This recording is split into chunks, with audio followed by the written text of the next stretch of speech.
Salut à tous, donc aujourd'hui je vais vous montrer comment sélectionner un bon influenceur pour votre promotion sur vos produits, que vous soyez en e-commerce ou en produits digitaux. Je veux vous montrer comment sélectionner des influenceurs qui vont potentiellement être rentables et calculer en fait la rentabilité probable sur vos produits. Donc là j'ai tapé tout simplement les techniques de maquillage sur YouTube pour tomber sur des influenceurs qui font du contenu sur YouTube et ensuite je vais vous partager mon astuce pour trouver les influenceurs qui vont se démarquer et qui vont être bons pour vos campagnes publicitaires. Donc moi, je suis tombé sur ce profil-là qui, vraiment, je pense, est très rentable et vous allez comprendre pourquoi. C'est très simple. Alors, on va aller sur sa chaîne. Cette influenceuse-là a 86 000 abonnés sur YouTube.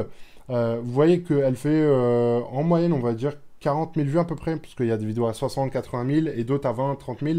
On va dire 40, 45 000 vues à peu près.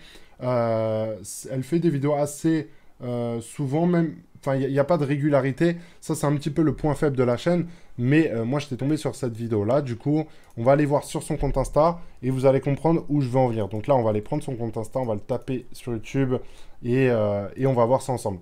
Donc elle a 86 000 abonnés sur YouTube, si je dis pas de bêtises, voilà. Elle fait, on l'a dit, à peu près 40 000 vues sur ses vidéos et elle a combien d'abonnés? 45 000 abonnés.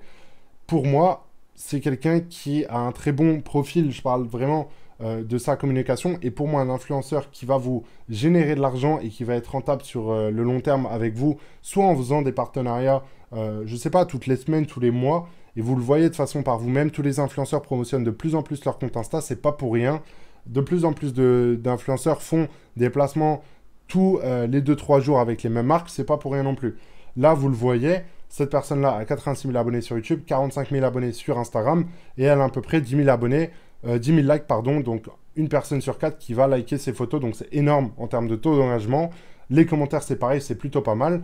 Et si vous étiez tombé sur Google en faisant des empreintes Google et trouvant ce profil-là, eh ben vous serez dit, ah bah c'est pas une bonne influenceuse, elle a juste 45 000 abonnés, alors que non, elle a beaucoup plus que ça, et elle gère bien ses réseaux sociaux, parce qu'il y a plus d'une personne sur deux qui la suit sur Instagram. Alors, ça se peut qu'elle ait commencé sur Insta, qu'elle ait propulsé sa chaîne YouTube, et qu'elle ait, comment dire, monté comme ça.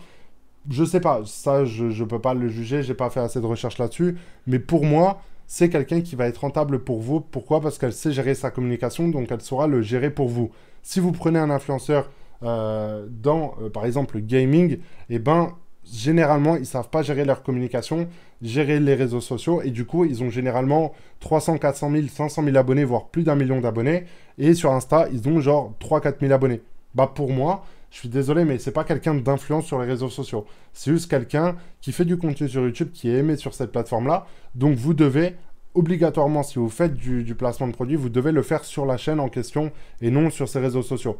Alors que là, avec une influenceuse comme ça, eh ben, je pense que quand elle fait des partenariats, c'est des groupes ou c'est des trucs complets, comme des packs, genre Insta, Snap, etc., etc. Et je suis sûr que sur Snap, elle a plus de 1000 personnes déjà, parce qu'elle a un peu plus de 1000 likes sur toutes ses vidéos. Elle a à peu près, moi, environ de ce que j'ai pu calculer par rapport à mes chiffres, c'est à peu près le nombre de likes qu'il y a sur Insta, c'est à peu près le nombre de vues qu'ils font sur Snapchat. Je parle vraiment des influenceuses sur agence, genre Shona Evans, Event, etc.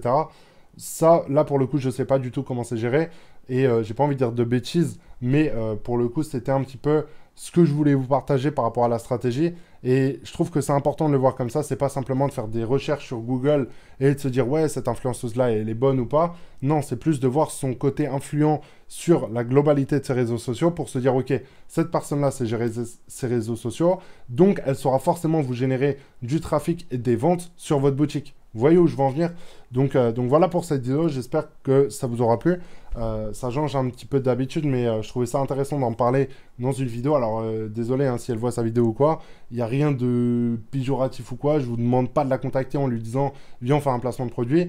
Moi c'est un exemple, et voilà, c'était vraiment juste un exemple pour vous partager la stratégie. J'ai tapé les techniques de maquillage, vous pouvez le faire sur toutes les niches où vous êtes, et vous trouverez forcément des influenceurs similaires à Amira, du coup, qui gère très bien ses réseaux sociaux. Donc voilà, moi je vous souhaite une très bonne journée, une très bonne soirée, et je vous dis à très bientôt pour une prochaine vidéo. Ciao ciao les amis.